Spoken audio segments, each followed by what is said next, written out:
Hello, kings and queens. This is Jacqueline here with the Grow Program. I notice everybody is wondering what is going to happen. Everybody wondering, oh, what he going to do? What he going to say? Everybody just guessing. Even the weatherman, really, he guessing. He kind of got an idea, but he guessing. He'll tell you it's going to be sunny when it's going to be raining. He'll tell you going to snow when it ain't going to snow. The sun is going to shine some places and some places it's not. That's just all it is to it. It's going to rain in some spots and some spots it's not, but in the end, who really got the answers is the Lord. God is in control. I'm going to tell you something. You can have, even on a rainy day, even when it's raining, it's still beautiful. You can have the loveliest time in the rain. You ever heard of singing in the rain? Dancing in the rain, crying in the rain. I want to go outside in the rain. Even when it's raining, the sun is still shining. It's still there. It ain't gone. It's still there. You can have a good time in the rain. You can. You got to look past the storms. You just got to look past the clouds. You got to hold on to God's unchanging hand. You got to ride on the arm of the Lord. I want to talk to you this morning about, I want to really dedicate this episode to my brother, Kelvin Derrick Sanders, born October 19th, 1970, and died January 1st, 2003. Kelvin was a beautiful spirit.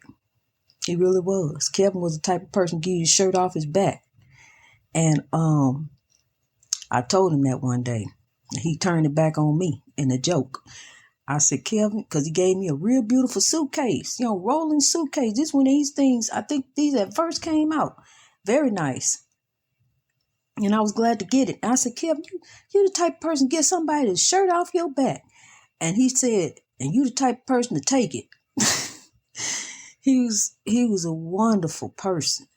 Always laughing, always make you clowning, But little did we know, that he was hiding behind depression. He made everybody else laugh because that was his way of hiding his own pain and not allowing us to see his pain because he could overcome anything. My baby brother was a warrior, I'm telling you. But he was defeated in the end. I'll say that. He was defeated. He was defeated by this country, the oppression up under this country. My brother, he had never been married. He was very handsome. He didn't have any children. He was a truck driver. And he fell up under the oppression of drugs.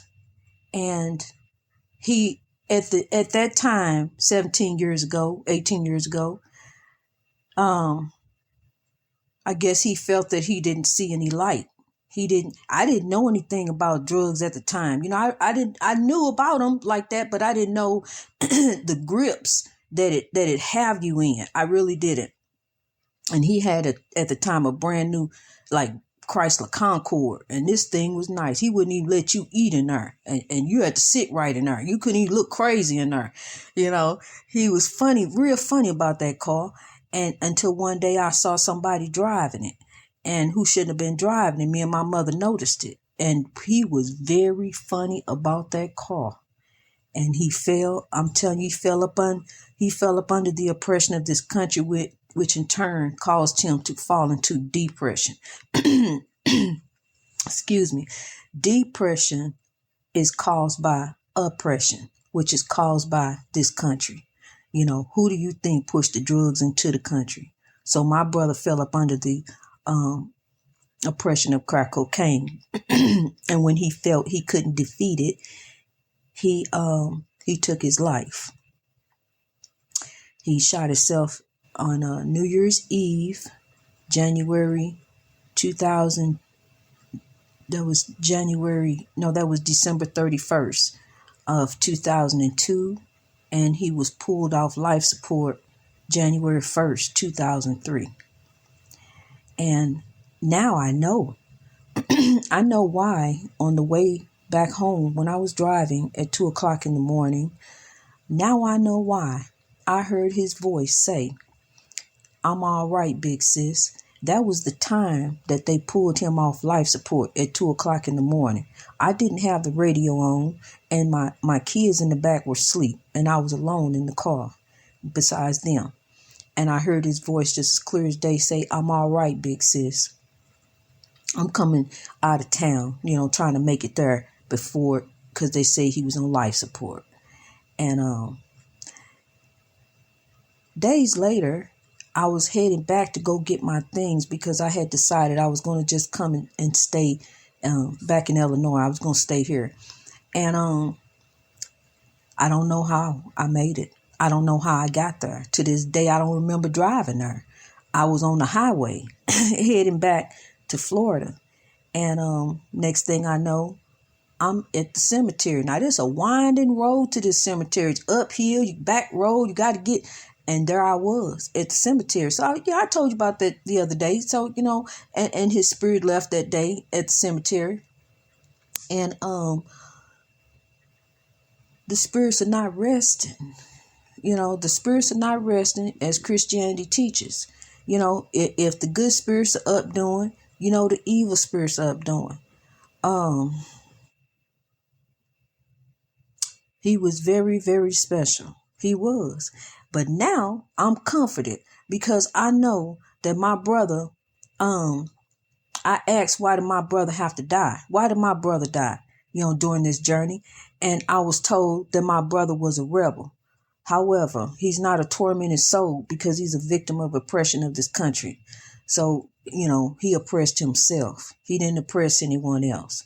And I'm going to tell you something. If you've been oppressing someone else, you got time to change. You got time to fix it, because there is a point in time that we are going to transition into the spirit world. And in the spirit world, there will be consequences for our actions on this earth, even if we are oppressing ourselves. We are going to face some type of consequence, but it ain't going to be, like condemned as a tormented soul. I mean, there are tormented souls walking this earth right now. There's evil spirits who possess people that are walking this earth right now. The evil work through folks, just like the good work through folks. Good work through people. Good is working through me right now as I'm doing this podcast. God is working through me. I don't put evil and delve off in different things in my spirit. There was a time, I took my kids to haunted houses, different things like that. Then we had to turn around, come home to a haunted house, and deal with the spirits in there. But I'm going to tell you something, honey, I was fixed in that house. I was fixed about everything. See, it's an evil realm. It's an evil realm. But you respect that evil realm. You don't delve off in that evil realm. You don't fool with that. With the scary movies and different stuff like this and that and the other. Because I'm going to tell you something. When I was in that house, an incident happened. And I never forget this. See, and I thank the Lord to help me to overcome the evil, because I truly was afraid. And when you get to a point in life, because God give you a sense of power. He truly does, to be able to be powerful. And through your spirituality, your spiritual journey, you will learn that, to be powerful, not be fearful. Don't walk in fear, because I walked in fear when I lived in that house in the beginning, but in the end, I walk in power. I step up in there in power. Them demons move out my way. They know this is the Lord. Hey, we got to respect this, get back, and they don't bother me in there. The time I had to go back in there. But anyway, what I'm saying is, I want to tell you this incident that happened. I was in the house and my daughter was in the house, and it's thundering and lightning. She upstairs, I'm downstairs. I knew something was getting ready to happen. I just felt it. Like thundering and lightning in the haunted house. And I'm sitting there watching TV because I like to keep a lot of lights on, back in the old days, you couldn't do that. You had to turn the lights out. You couldn't talk on the phone. Mama made you lay down in the dark. But we sitting in there with all the lights, with lights on and everything. And then all of a sudden, in thunder and lightning, all the lights went out. And they stayed out for about a good 5 seconds. And I heard her holler. And just as she, was getting going, the lights came pop back on. And we called one another and said, like, you okay and all of that. But it was a very, very frightening experience. And I would just want to let you know that frightening experience right there let me know how deep and evil that I was in the midst of. And that how strong God is. God is powerful over all evil, over anything, any storm, any cloud, anything you got going on. God is more powerful than that. God turned those lights right back on, popped them right back on. Look here. I'm in control here. I'm in charge here. While the lights was out around me, the lights in that house came right back on.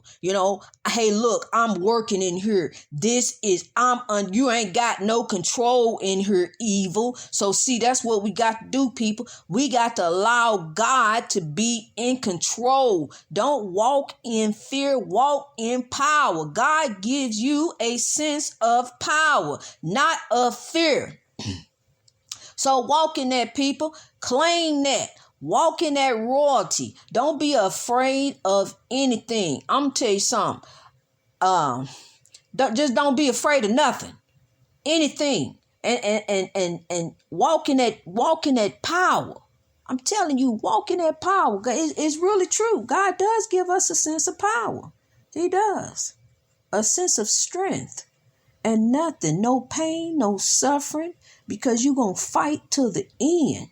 You are a warrior. You are a conqueror. You are not one to give up. You ain't no rebel. And see, that's what my brother did not know. And that's what I did not know to tell him.